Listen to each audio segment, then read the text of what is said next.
Vez por outra, nós palestrantes trazemos este tema. Não é a primeira vez que ele é discutido aqui, por tratar-se de um dos temas que nos faz refletir, repensar sobre as nossas atitudes. O único meio de nós evoluirmos, nós melhorarmos. E no slide que nós estamos vendo, nós colocamos aí um símbolo que é um bumerangue, como símbolo do retorno. Por que o bumerangue? Porque ele vai e volta, que é esse o objetivo daquilo que nós fazemos, o bom ou o ruim. Mas eu queria só abrir um parênteses para analisar que há muito tempo atrás, aqueles aborígenes da Austrália criaram o bumerangue. Vejam, como é que pode aqueles homens que aparentemente incultos conseguiram fazer uma peça dessa e transformá-la numa arma de caça? Hoje a física já explica. Ela é feita por um processo físico que os cientistas desenvolveram. A maneira como ela é talhada para fazer com que ela vá e volte. Se ela atinge a caça, ela não volta. Mas se ela não atinge, ela volta para quem a lançou. E eu fico me perguntando o que levou, como foi que eles conseguiram esse entalhe para fazer algo tão perfeito. E aí nós vamos trabalhar, portanto, essa ida e vinda, que é através do karma. E nós colocamos aí a lei de causa e efeito aplicada às ações e suas consequências. Nós colocamos também uma frase de um filósofo, escritor, pensador russo, Leon Tolstói. Ele diz o seguinte: há quem passe pelo bosque e só veja lenha para a fogueira. Porque a lei de causa e efeito também diz respeito ao meio ambiente. E hoje nós estamos sofrendo exatamente esse retorno de tudo aquilo que nós fizemos. Nós começamos com a Revolução Industrial e o que aqueles empresários daquela época, principalmente na Inglaterra, eles olhavam na floresta. Eles não viam os pássaros, não viam as árvores. Eles viam o quê? Lenha, para alimentar as fornalhas das caldeiras, num desenvolvimento frenético que nós estamos vivendo até hoje.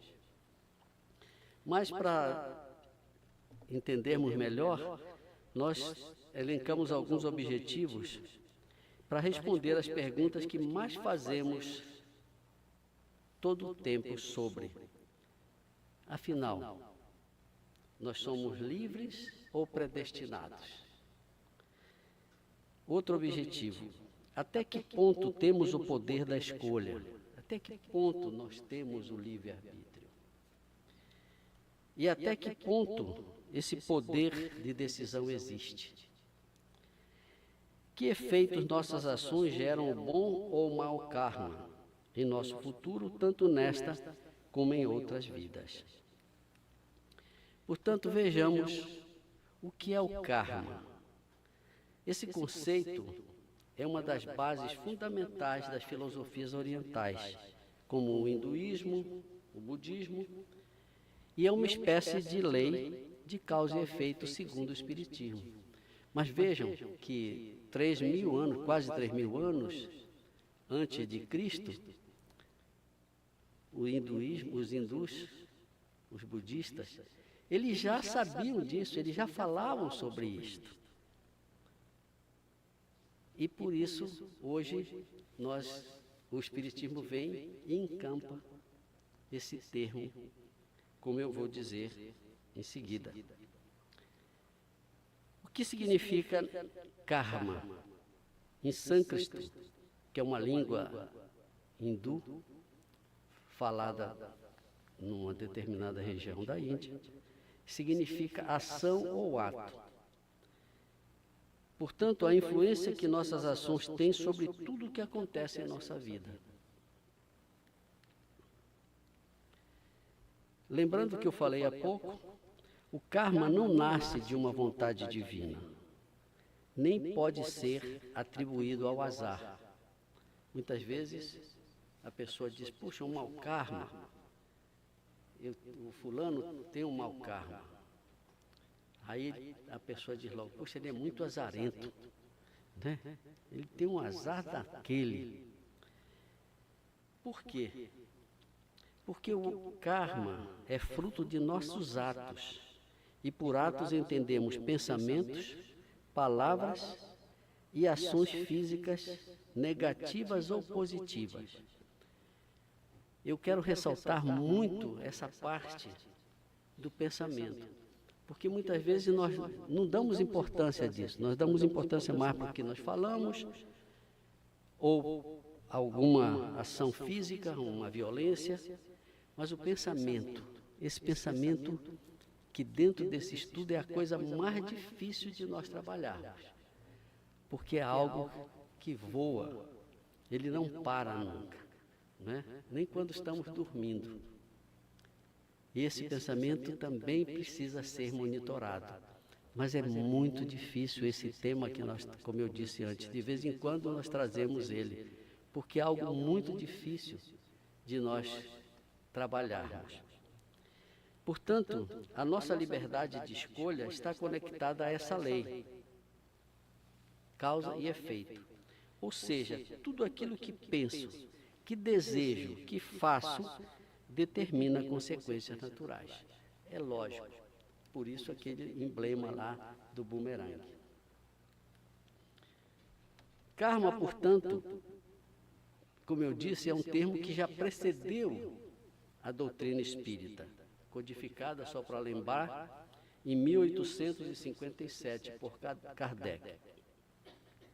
Observa-se então que não é uma palavra de origem espírita, porém já se encontra de certa forma popularizada para abordarmos a lei de causa e efeito. Então nós podemos falar karma ou podemos falar lei de causa e efeito, que é a mesma coisa porque a palavra já se incorporou no dia a dia das nossas ações, do dia a dia do Espiritismo também. Portanto, adeptos ou não de uma teoria ou crença, todos temos uma visão sobre os fenômenos da vida. Para muitos vale o esforço do homem. Não acredito em nada. Se o cara se esforçar, se ele for lutar, é aquilo que importa. E eles não acreditam que há uma lei maior. E dizem que ele é o senhor do seu destino. Quer dizer, nós somos senhores do nosso destino, independente de qualquer coisa. Mas existem outras pessoas que dizem que nós somos reféns do destino. Nós já nascemos, como falei há pouco, com sorte ou azar, pouco ou nada importando nossos esforços. Muitos acreditam em milagres também, na miraculosa intervenção divina em favor de nossas vidas. Então, se nós formos discutir o assunto, cada um vai ter uma maneira de pensar. Porém, nós que estamos estudando o Espiritismo, nós temos que ter uma meta de acordo com aquilo que nós estamos estudando. Na Grécia Antiga,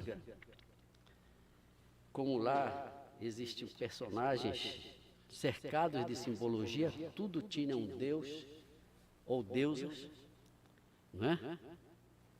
Para identificar alguma ação, alguma festa, etc., sempre tinha. E aqui nós temos a representação de 3 irmãs, segundo os gregos, que elas determinavam o destino, tanto dos deuses quanto dos seres humanos. Elas são chamadas de moiras, no grego.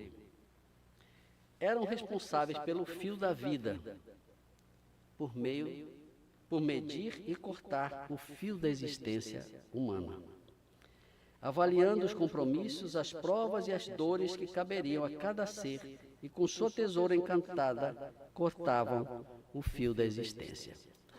Vejam, já se tinha noção disso, porque essas provas da existência humana, todo mundo já passava por elas, claro, isso não é de hoje. Mas o que elas faziam, que era fiar esse fio, até hoje nós usamos, nem muitas vezes percebemos. Nós usamos, o fulano está pelo um fio, não é? Usamos isso. E muitas vezes não sabemos de onde vem. Vem exatamente daí. Ah, o fulano está muito mal, está por um fiozinho. E aí está a lembrança desses tempos da Grécia Antiga. Mas a visão espírita, ela nos diz o seguinte, que o Espiritismo ensina que, atingido o patamar evolutivo que permite ao espírito integrar-se ao reino humano, ele conquista a faculdade do livre-arbítrio. Ou seja, passa a ter liberdade de escolha e torna-se, a partir de então, artífice do seu próprio destino. O que ele quer dizer aqui? Que quando nós nascemos, como nós vamos ver em seguida, nós vamos ter que passar por todos os reinos da natureza até chegarmos ao reino humano.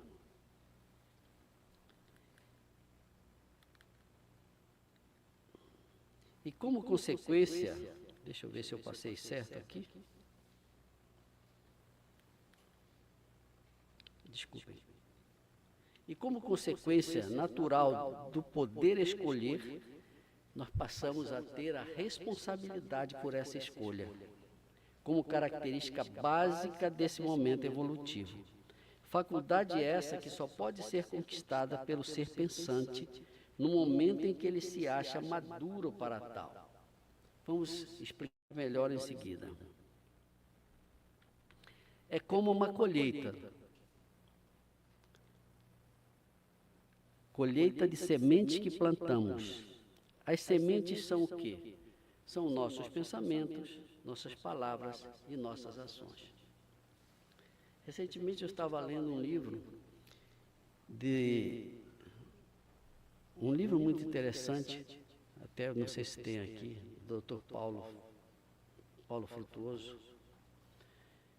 Ele conta o fato de quando o presidente de um centro no Rio de Janeiro, ele quis criar o lar Frei Luís, todo mundo já ouviu falar no Rio. E ele se batia de todas as maneiras, lutou, até que ele conseguiu montar a casa onde começou os trabalhos. Mas só que ele não conseguia levar à frente. Não acontecia nada, ele não conseguia desenvolver o trabalho já na reta, quase com tudo pronto, a parte física pronta. E ele então, como médium que foi, porque já faleceu, ele, um dia, em sonho, ele é levado pelos mentores para observar o local onde ele havia construído para trabalhar o espiritismo, materializações, principalmente materializações nesse tempo. E aí ele foi ver que havia uma farra dos irmãozinhos mais atrasados lá dentro do ambiente. E ele então se questiona e fica preocupado. O que estava acontecendo? E eles começaram a zombar dele. E aí começaram a acusá-lo. E ele estava fazendo, para ele estava fazendo tudo direito. E aí eles disseram, mas o seu pensamento não está. Você está fazendo isto, pensando isso, o que é difícil. Exatamente onde nós começamos. Você controlar esse pensamento. E aí ele, naquela angústia, para tentar dominar aqueles seres inferiores que estavam lá no meio ambiente, ele lembra da prece de Cáritas, que era uma das que mais ele gostava, amado. E ele então transforma o verbo e começa a repetir a prece de Cáritas. E a moçada toda começa a ser afastada. E aí, daí para frente, ele começa a desenvolver o trabalho. Eu falo isso para mostrar quão difícil é nós controlarmos o nosso pensamento. Muito, muito difícil. Nós podemos controlar, às vezes, o que nós estamos falando, mas quando nós vamos falar, já pensamos. Não é? E aí se torna difícil nós controlarmos. Portanto, os pensamentos, palavras e ações é a qualidade delas que determinam o que vamos colher, voltando ao caso da semente. Esse processo de plantio e colheita é o que permite o expandir da nossa consciência, já que abre espaço para compreendermos nossos erros e acertos e aprendamos com eles ao longo da vida. Portanto, nosso destino é construído a todo instante pelo poder da escolha. É muito importante essa frase, a todo instante. Eu estou indo bem, mas de repente eu tenho uma desavença com alguém, eu perco a calma com alguém, eu solto um palavrão que veio de repente. E tudo isso influencia,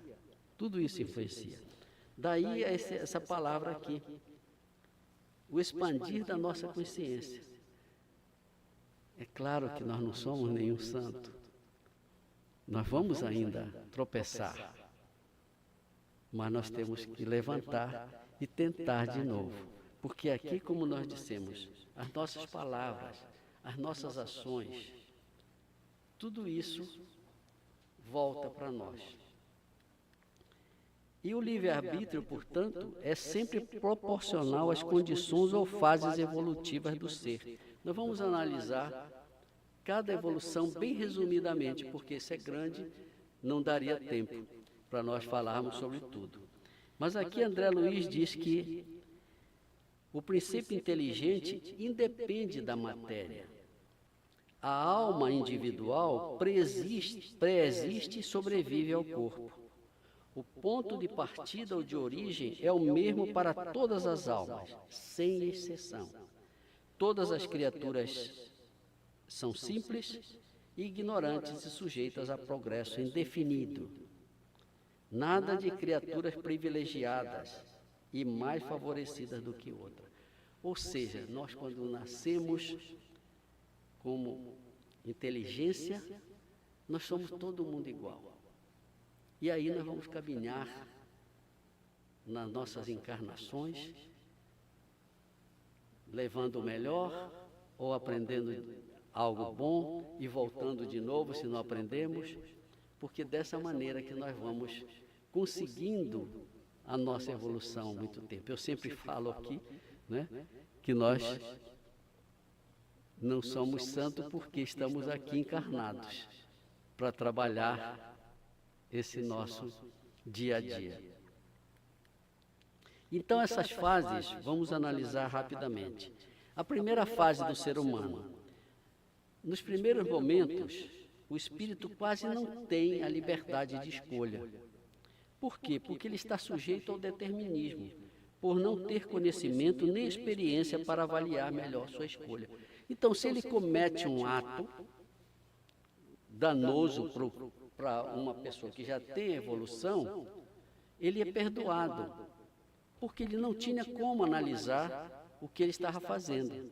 Ele não sabia o que estava fazendo. Por isso, há o determinismo, ou seja, é como, comparando, fazendo um paralelo, é como aquela criança que não permitimos realizar determinadas ações por não conhecer ainda os perigos que corre. É muito bom esse exemplo.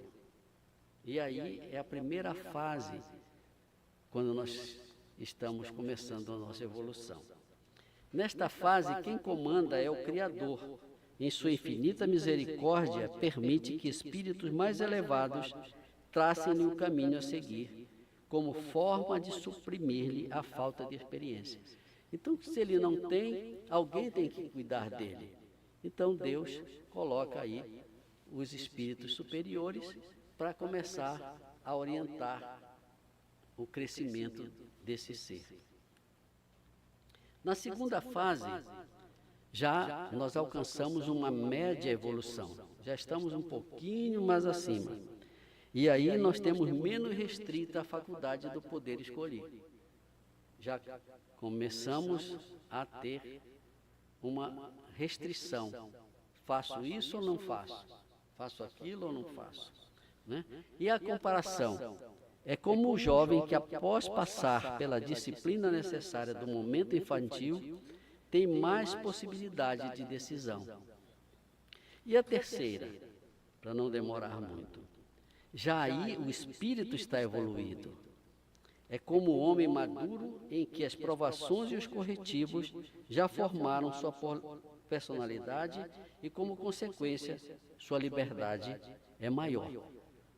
Essa liberdade da escolha é maior para você saber o melhor ou o pior para você mesmo. Portanto, a lei de causa e efeito é um dos princípios fundamentais preconizados pela doutrina espírita, para explicar as contingências ligadas à vida humana. Segundo essa lei, a todo ato da vida moral do homem corresponde uma reação semelhante dirigida a ele. Voltando ao mesmo tempo, é o que nós vamos bater de vez em quando. Todo ato da vida moral corresponde a uma reação. Então o bumerangue vai e ele volta. Se a ação foi boa, volta com algo bom. Se foi ruim, volta com algo ruim. Portanto, essa lei, ela procura explicar os acontecimentos da vida atribuindo um motivo justo e uma finalidade proveitosa para todos os acontecimentos em que se depara o homem, inclusive o sofrimento. Mas como nós ainda estamos caminhando, nós logo culpamos. Puxa, mas Deus não viu isso? Como é que Ele permitiu aquilo? E nós vamos logo culpando o Criador, não é? Mas, na verdade, nós somos os responsáveis por isso. Portanto, nós temos que enxergar, estudar isso. É muito difícil para nós entendermos isso. Nós precisamos de muito estudo no Espiritismo para entendermos esse motivo justo, porque é difícil você compreender algo que acontece. Às vezes um jovem, uma mãe, etc., perde a vida, sofre um acidente, e a gente logo se questiona, a gente quer uma razão, e a gente não consegue. Portanto, o Espiritismo vem em nosso auxílio para nos ajudar. Como é que isso é justo, a gente fala, não é? Mas existe uma finalidade, como nós vamos ver em seguida. E a melhor explicação para isso que acabamos de falar é que a semeadura, no Evangelho nós lemos isto, a semeadura é livre, mas a colheita é obrigatória. Você planta, mas você vai colher. Se você planta o bem, você colhe o bem. Se você planta o ruim, o mal, você vai colher o mal. Portanto, nossas ações, elas ecoam no universo e que devolverá a sua fonte de ação, os efeitos, ou seja, a sua fonte de ação, nós que estamos emitindo essas ações. Portanto, bênçãos ou sofrimentos, como nós falamos, são correspondentes. E Jesus nos ensina que a cada um segundo suas obras. Lá naqueles idos, ele falava isso, mas aqueles homens muitas vezes não tinham ainda capacidade de entender que obras que Jesus queria falar. E exatamente são isso que nós estamos falando hoje, as nossas ações, os nossos pensamentos. Não é? Portanto, a lei de causa e efeito está na base da justiça divina. Essa lei pode ser compreendida como sendo a conta destinada, criada por nós mesmos. Isso é André Luiz já. Né? englobando os créditos e os débitos em particular. Em particular nos digam respeito. André Luiz compara com uma contabilidade isso, né? De crédito e débito. Ele diz o seguinte: é o sistema de contabilidade do governo da vida. Por esta razão, ao reencarnarmos, tudo se articula numa matriz de laços terrenos e espirituais, entre os quais se joga a lei moral de causa e efeito. Vejam, André Luiz volta a chamar a atenção aqui. Laços terrenos e laços espirituais. Espirituais porque nós já vivemos outras vidas, deixamos algumas pessoas do lado de lá, alguns inimigos, outros amigos, e que muitos deles não perdoam o que muitas vezes fizemos. E na vida terrena? Os nossos caminhos, eles não são traçados por acaso. Eu conheço uma pessoa, começo a gostar dela, acabo me envolvendo e caso com esta pessoa. O que acontece? Esse laço terreno vai fazer a minha evolução ou a minha estagnação, porque o espírito ele não retroage, ele não volta para trás. Mas a partir daquele relacionamento, eu vou ser questionado, né? Por isso que se diz que o lar é um laboratório, onde nós vamos ser colocados com os nossos filhos, com as nossas esposas, com os nossos maridos, para exatamente sermos burilados, sabermos como nós vamos lidar naquelas reações. Eu fazia uma palestra ontem com outro tema e a gente tenta atingir exatamente o eu de cada um para melhorar. E quando eu termino, vem uma senhora chorando e me abraça, que a palestra que eu tinha feito era para ela.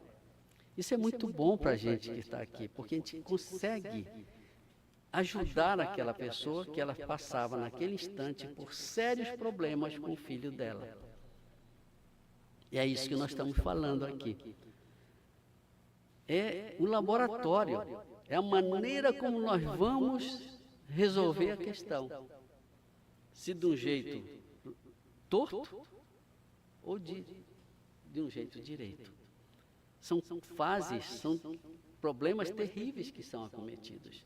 E aquelas pessoas que têm filhos autistas em alto grau, eu conheço no Brasil uma mãe, ela é humilde, e ela teve 2 filhos num grau muito elevado, eles não falam.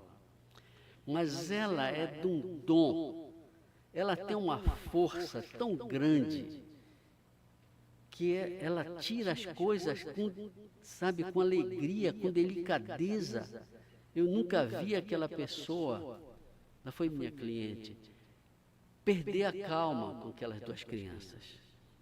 Eles com 5 anos, eles já tinham um tamanho enorme, eles cresceram demais. E o tempo todo o mais velho é muito pior ainda. E ela consegue, eu fico admirado de ver como ela consegue conduzir noite e dia, sozinha, porque ela já separou do marido. E ela tira de letra, eu posso dizer assim. E eu não vejo nunca ela triste, nunca vi ela chorar por aquilo, se lastimar. Nunca, nunca, nunca, nunca. É impressionante. Portanto, voltamos aqui para outra página. Nesse âmbito, muitos dos laços criados noutras existências, como nós falamos, mantêm-se no presente. Nós trazemos isso para cá. Um filho pode ter sido um nosso inimigo no outra encarnação. Nós não sabemos. Uns na realidade terrena, outros na ligação ao plano espiritual.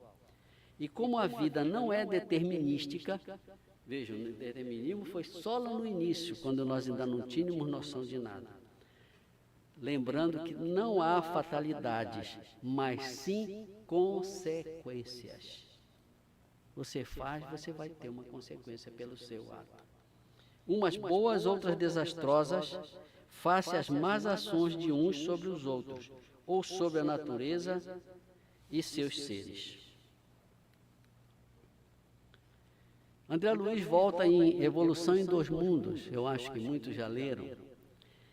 Ele diz: ninguém nasce destinado ao mal. Ninguém nasce. Deus não vai fazer isso. Por isso nós lembramos, nascemos todo mundo igual.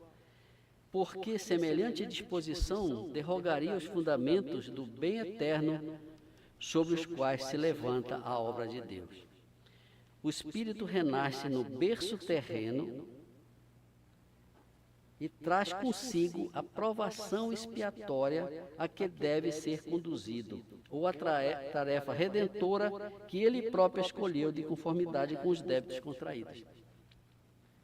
Quando nós estamos no plano espiritual, pedimos, muitos não querem, são obrigados, mas nós pedimos para reencarnar. Por que nós pedimos? Para nós resgatarmos as nossas faltas, não é? E nós vamos pedir aquilo que nós achamos que nós temos que ter na próxima encarnação para poder resgatar uma falha. Eu li há pouco um casal, um pai médico, família abastada no Rio, e um rapaz jovem, boa aparência, inteligentíssimo. E ele então cresce, começa a estudar, o pai era médico, ele entra para a faculdade de medicina. E logo cedo ele demonstrava um conhecimento altíssimo, um nível muito alto. E de repente, um belo dia, tudo muda. Da noite para o dia, ele muda a personalidade total. E aí começa uma decadência. Começa o sofrimento do pai, da família e dele. E depois de muito, ele é levado para um centro onde começam os trabalhos para tentar ajudar. Só que, desde o início, os que iam cuidar já receberam a informação de que aquele caso não teria solução nesta vida. Vejam como é que a coisa se processa, segundo aqui nós estamos, André Luiz, né? Estamos falando. E aí começam os trabalhos de ajuda, mas o progresso era muito lento, uma vez ou outra tinha uma... E qual a causa disso tudo? Ele tinha sido um dos soldados, um daquele estado maior do Hitler. E fez muito, muito mal. E os companheiros do plano espiritual queriam vingança. E não havia nada que pudesse afastá-los. E eles diziam mesmo nas reuniões mediúnicas que não adiantaria. E ele um dia, assistindo um determinado filme da Segunda Guerra Mundial, o pai e a mãe, ele se aproxima e pergunta, estava a alta oficialidade, da oficialidade do Hitler, e ele pergunta: vejam se você me reconhece aí. Então vejam como ele entendia que ele estava encarnado ou reencarnado para resgate. Só que ele não entendia que estava para resgate. Mas, infelizmente, como eu disse antes, o caso não teve solução, a família desistiu depois dos tratamentos e foram se desligando, ficaram pobres, etc. Por quê? Não só ele, mas a família que ele estava também tinha algo a resgatar. Mas vamos para frente? Portanto, desse modo, ninguém recebe do plano superior a determinação de ser relapso ou vicioso, como diz André Luiz, preguiçoso ou delinquente. Nós padecemos, sim, nesse ou naquele setor da vida, durante a recapitulação de nossas próprias experiências. Nós estamos recapitulando o que nós fizemos. o impulso de enveredar por esse ou aquele caminho menos digno. É nossa a decisão. Mas isso constitui influência de nosso passado em nós, instilando-nos a tentação, originalmente toda nossa, vejam bem, de tornar a ser o que já fomos, em contraposição do que deveríamos ser. Então nós chegamos aqui, e aí nós temos uma oportunidade de mudar. Mas, o que ele diz aqui? Instilando-se a tentação originariamente de toda nossa, de tornar a ser o que já fomos. Então nós não avançamos. Nós marcamos apenas um período aqui. Porque é difícil, como eu já falei, nós alcançarmos o trabalho de mudança. Mas não impossível. Espírito algum reencarna para ser aniquilado, diz André Luiz, em suas esperanças de crescimento. Todo mundo quer crescer. Os que retornam às suas lutas no mundo o fazem na expectativa de conseguirem ou dar decisivos passos no caminho da evolução. Todo mundo tenta esse passo, porque nós já vemos com essa missão. De cada existência física, o espírito se retira com um acervo maior de experiências, embora nem sempre, a uma primeira análise, o seu aproveitamento tenha sido o esperado.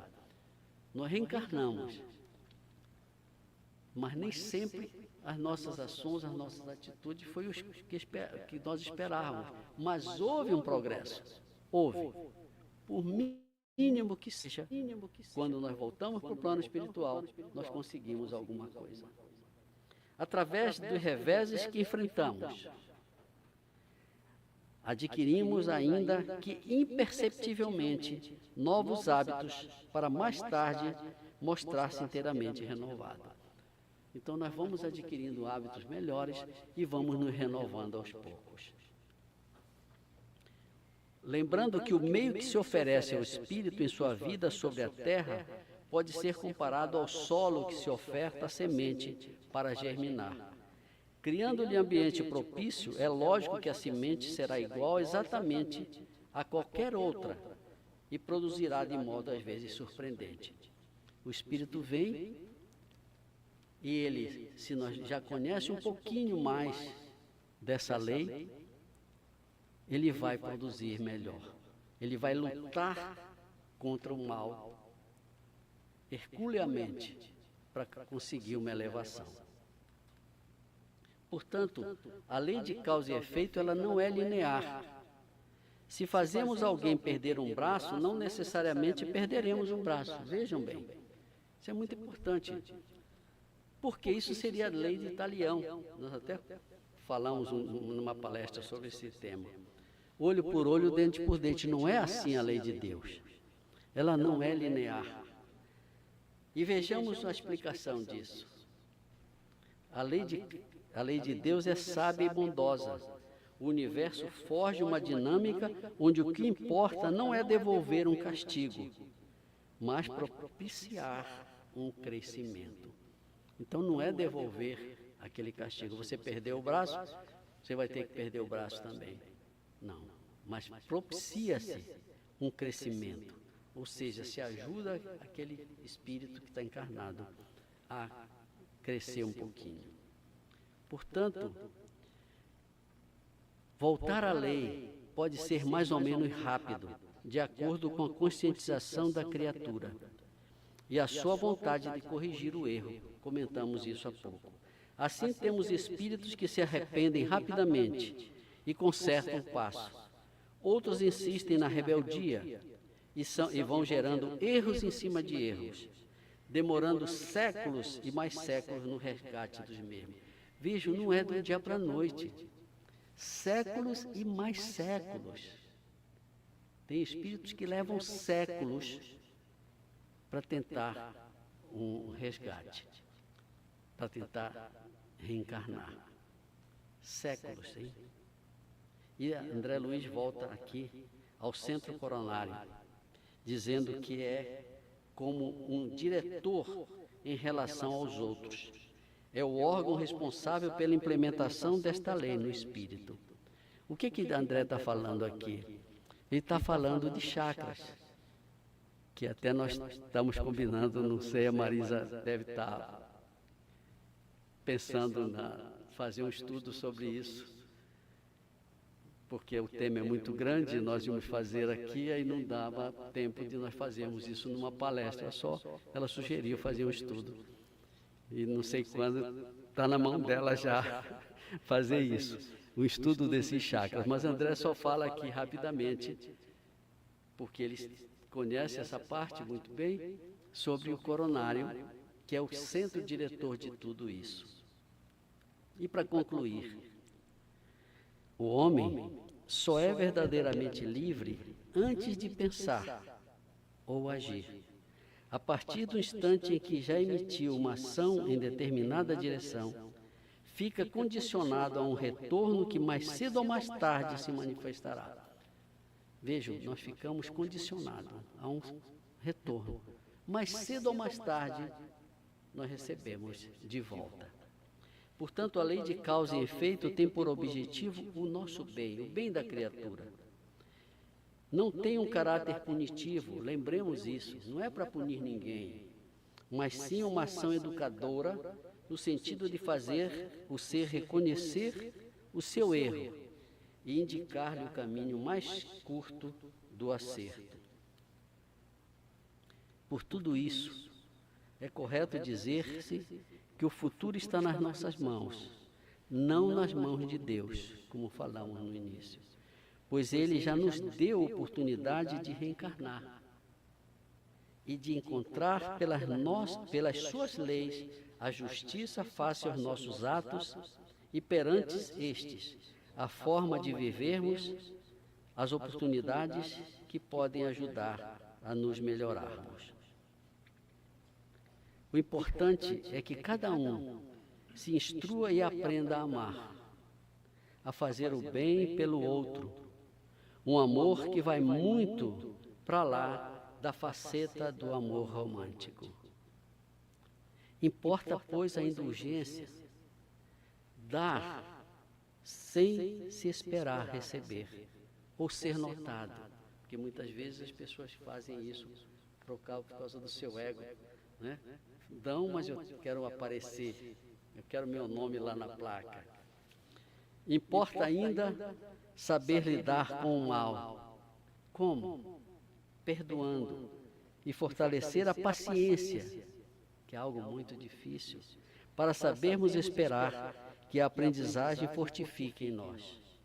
É preciso confiar que tudo tem um sentido, e ele visa o nosso desenvolvimento íntimo. O ganho de bem-estar, pelo que não vale a pena darmos guarida a sentimentos de culpa, de angústia ou de desistência. É importante nos livrarmos disso. Livrarmos da angústia, livrarmos da culpa e não desistirmos nunca. Assim, quando a dor aperta pelo sofrimento na alma, lembremos que há uma causa.